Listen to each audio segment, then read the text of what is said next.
happened. This was said. We kind of get the idea. He said he would keep the conversation private that what was said between him and DeMar. Unfortunately, sir, your former player has already went on Instagram and put you out there and said, hey, you locked this man. Which, again, from the looks of things, it looks like they basically just are a bunch of bold-faced liars at this point. You told this man, he actually asked you point blank, am I being traded? You told this man, no, we're not going to trade you. Knowing good and hell well you were fourth in line, and he admitted that today at the press conference, they were fourth in line behind Boston, Lakers, and Philly in order to try to get Kawhi Leonard. They were fourth in line.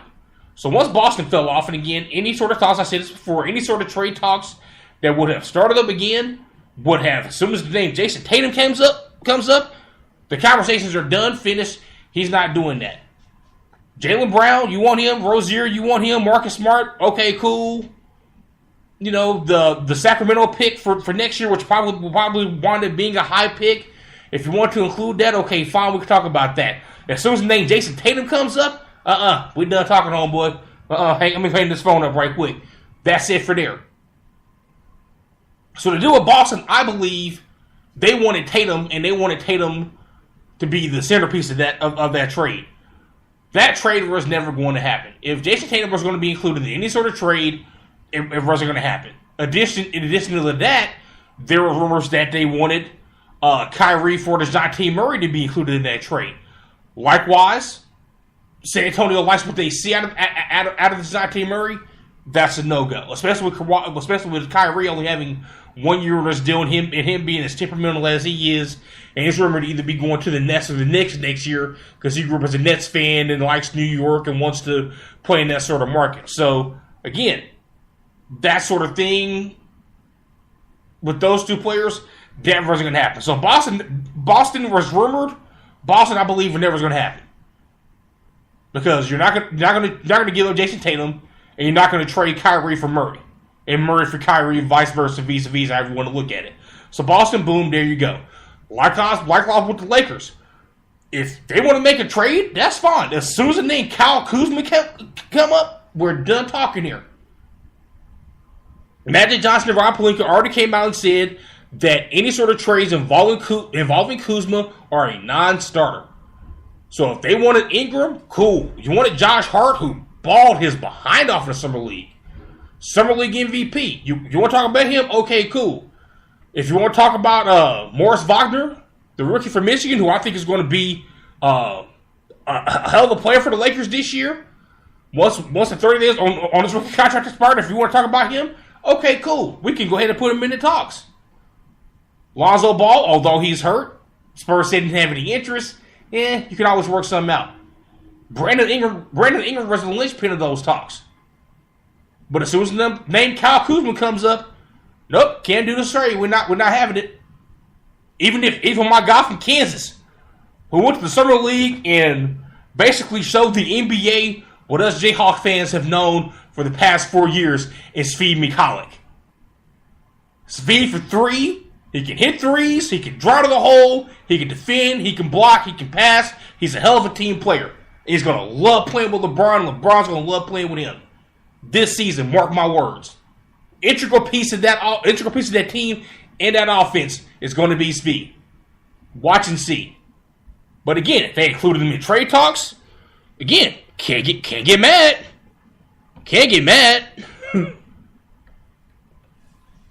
But again, as soon as the name Kyle Kuzma comes up, they were done talking.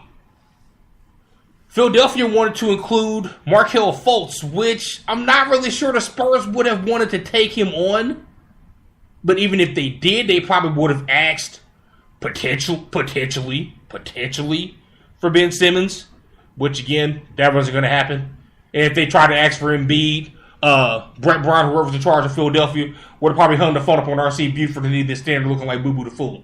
So I don't think Philadelphia was ever a viable source. So the Spurs options basically came down to have a disgruntled Leonard from here to the trade deadline and try to make the best trade possible, or pull the trade on this one right now and let's see what happens. They decide to pull the trigger on this trade and they're going to see what happens at this point. So if Leonard does wind up staying there long term, I'm not really of the thought and belief, which I'll get to here momentarily, that it makes him a better team. It's a nice piece. It's a nice addition. But theoretically, especially with the same coach that you have there, is going to run pretty much the same kind of offense with just a little bit of a variation here and there offensively and defensively. What really does he add to your team? And again, going back to DeRozan, the second year on the 3 years of his contract, I think it's 3 years, and they say it's like $81 million. Last year as a player option, again, went through the whole rigmarole with them last week. What this basically proves in the end, and in the NBA, as the title of this episode of In the Zone very clearly illustrates, there's no loyalty in business. There's no loyalty in business. And I can tell you for a fact that that's definitely true. I work in the repossession and collections industry. And this was something that was taught to me by one of my coworkers I worked with at Chrysler Financial, who shall remain nameless, approximately 12 years ago. When I was first there and I was about to join their team or their zone at that point in time. And he let me know about the people that were moving up and doing everything else. And you see this announcing and everything else. And I was just like, well, dang, what do I got to do to get to where they're at? And he told me up front, you need to be as ruthless and cutthroat as they are, if not more. You're the new kid on the block. They're not going to like you. They're not going to respect you. And if you come in here and outperform them, they're going to try to get you out. There's no loyalty in business. And he looked me in my eyes and put his hand on my shoulder, so I'm going to tell you again, young man, there's no loyalty in business.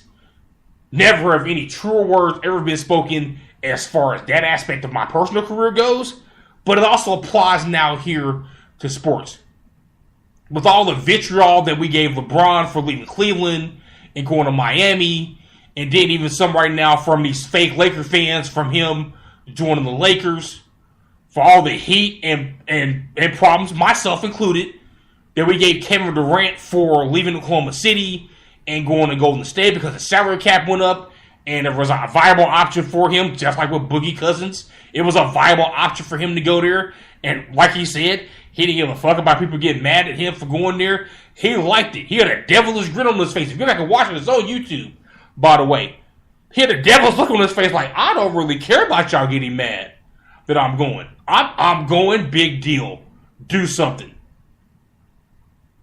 But we got to get over this whole, I'm mad they went, they could have stayed, and everything else.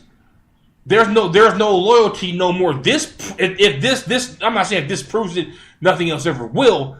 What I'm saying is loyalty in sports, especially in the business aspect of it, is not prevalent anymore. People need to start calling these front office people on the mat when things like this happen. Now, their front office, the Raptors front office came out today, and although they didn't word for word actually own up to it, you can kind of tell that, yeah, what he's been saying is true. Yeah, we didn't talk. Yeah, we didn't communicate. Yeah, I told him to his face, yeah, I wasn't going to trade you. But then at the same time, my phone's buzzing in my pocket and it's RC Buford. Like, hey, Masai, give me a call back. We need to talk. Well, you've been talking to him before the whole damn time. See, that's how it works. You know, just like the old school song says, they smile in your face, the backstabbers. And that's what he did. Masai Ujiri smiled in DeMar DeRozan's face, patted him on the back. Hey, man, we love you, man. Hey, we're looking forward to a great season next season.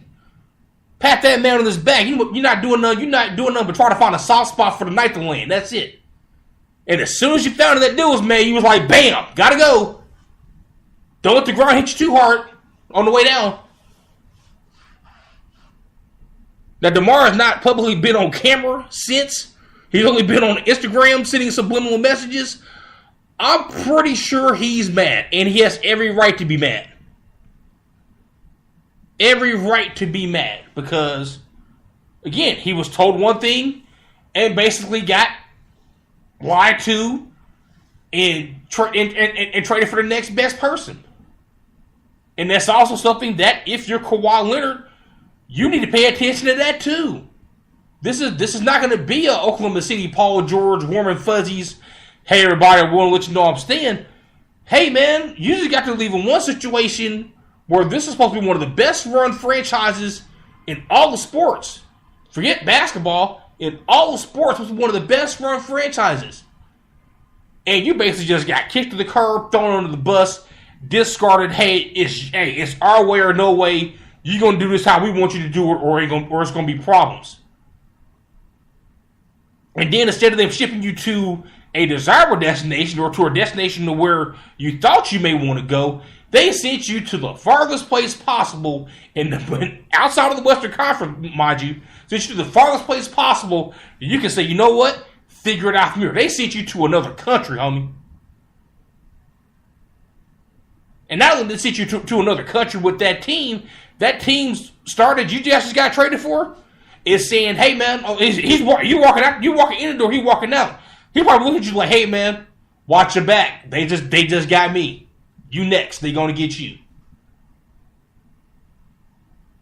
So for anybody jumps on this whole, he's going to stay there long term like Charles Barkley. I hope he stays in Toronto.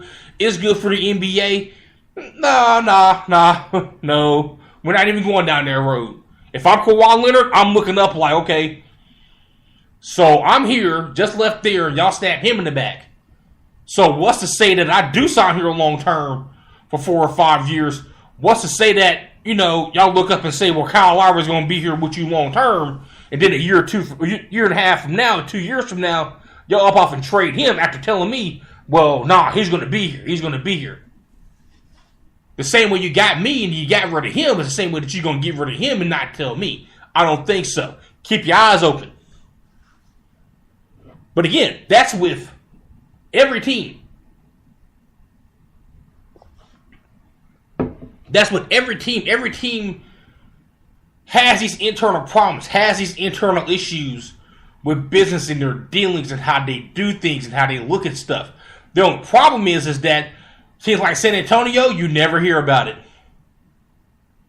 When Jim Buss was running the Lakers, you heard about it a lot. Especially in free agency. You heard about it a lot.